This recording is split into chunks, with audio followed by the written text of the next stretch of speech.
বন্ধুরা বানিয়ে নিচ্ছি আমি আজকে মাথার তেল। তো কি উপকরণ লাগছে এই তেল বানাতে সবটা তোমাদেরকে দেখাচ্ছি। এই যে দেখো এখানে জবা ফুল আছে, অ্যালোভেরা আছে, কালো জিরে, মেথি, কারি পাতা, জবা ফুলের পাতা, কেশুতি পাতা, এগুলো সব নিয়ে নিয়েছি।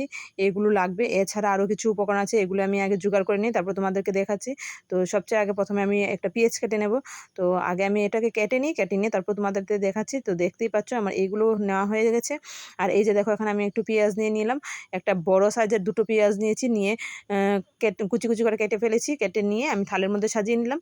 তো দেখতেই পাচ্ছ। এবার এছাড়া আরও কিছু ইনগ্রিডিয়েন্টস লাগবে। তো তার মধ্যে হচ্ছে মেইন যেটা হচ্ছে সেটা হচ্ছে কোকোনাট অয়েল। যে কোনো কোকোনাট অয়েল নিতে পারো। আমি এখানে শালিমার নিলাম, আর তার সাথে লাগছে কর্পূর। তো দেখো আমি পুরো থালের মধ্যে সব কিছু নিয়ে নিলাম। তো দেখতেই পাচ্ছ থালের মধ্যে আগে তোমাদেরকে এগুলো দেখিয়েছিলাম, তারপরে আরেকবার দেখিয়ে দিলাম সবগুলো যে কী কী নিচ্ছি। দেখতেই পাচ্ছ। তো আমি এই সব ইনগ্রিডিয়েন্টস দিয়ে আমি একটা তেল বানাবো, যেটা চুলের জন্য ভীষণই উপকারী। তো তোমরা চাইলে ঘরের মধ্যে বানিয়ে নিতে পারো। আর এই তেলটা দিলে চুল পড়া একদম কমে যায়। তো এটা সপ্তাহে 2 দিন করে ইউজ করতে হয়, বা 3 দিন ইউজ করতে হয়। আর এই যে দেখো কড়াই বসিয়ে দিয়েছি চুলার মধ্যে, এখন দিয়ে দিলাম তেল। তো শালিমার তেল এটা দিয়ে দিব। তো দেখতেই পাচ্ছ আমি এখন তেল দেওয়া শুরু করে দিয়েছি। তো দেখো আমার তেল দেওয়া কিন্তু কমপ্লিট হয়ে গেছে। এখন এই তেলের মধ্যে কিন্তু আমি সব উপকরণ দিয়ে দেবো। তো চলো সঙ্গে থাকো, দেখতে থাকো। আশা করি তোমাদের কাছে এই ভিডিওটা ভালো লাগবে। যদি ভালো লেগে থাকে তাহলে অবশ্যই লাইক শেয়ার কমেন্ট করে দিও। আর দেখতেই পাচ্ছ যারা নতুন বন্ধুরা আছো সাবস্ক্রাইব করে পাশে থেকে দিও। তো দেখো এখন নিয়ে নিলাম আমি এখানে জবা ফুল।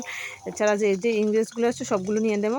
নিয়ে আমি এখানে দেখো এখন তেলটা জালের মধ্যে বসিয়ে দিয়েছি। তেলটা গরম হয়ে গেছে, দেখতেই পাচ্ছ।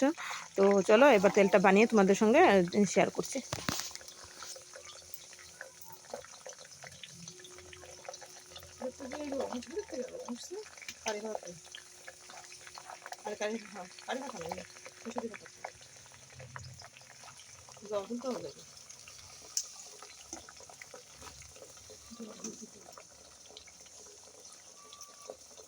পাতায় ভিডিও করতেছে, পাতায় না লম্বাতে লম্বা পাতায় রইতেছে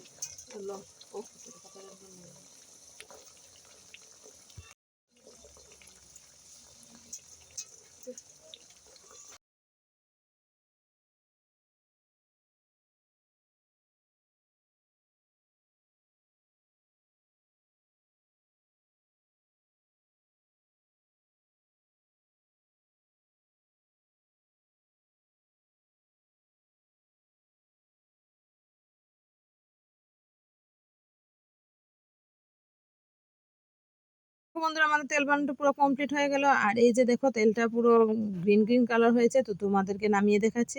এই যে দেখো আমাদের তেলটা কিন্তু কমপ্লিট হয়ে গেছে নামানো। আর এই যে দেখো একদম পুরো কিন্তু গ্রিন কালার হয়েছে।